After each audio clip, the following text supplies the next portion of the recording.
Ito na naman tayo, maglilinis tayo ng aming fish tank kasi ang dumi-dumi na parang kapitbahay mo, Charis. Sa ngayon, maglilinis muna ako sa aming fish pond kasi yung mister ko may trabaho siya so ako lang muna. Kapag may fish pond ka, ang hassle talaga pero okay lang naman yan kasi paggising mo ng umaga, makikita mo yung fish na they look happy. So, kapag hindi mo yan nilinisan once a week, may possible na yung isda mo ay mamatay kasi kailangan yan ng malinis na fish tank or tank. So, ayan, nalilinis na ako. So, I told my husband, wag na lang tayong magbuhi ng isda kasi pag umuwi tayo ng Pilipinas or magbakasyon tayo, sinong mag-aalaga niyan? So, wala kaming choice kasi fish pan na to is my mother-in-law gave me for my birthday gift. So, ayan, wala na kaming choice kundi magpalit ng magbuhi ng isda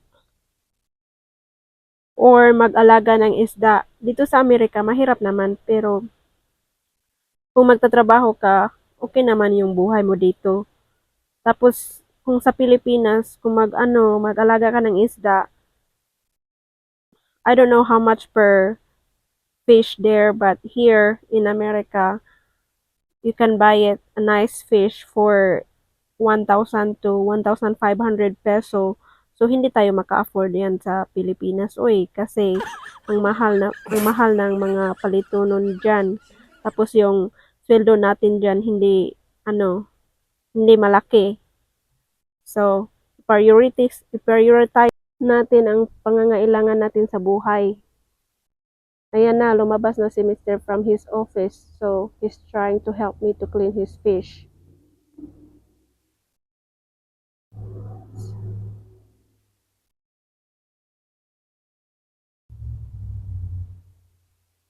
Ito na. They look happy and clean. So, I was thinking, I will make adobo or humba for lunch. So, si Mr. hindi kumakain yan. So, nilutuan ko siya ng beef or steak.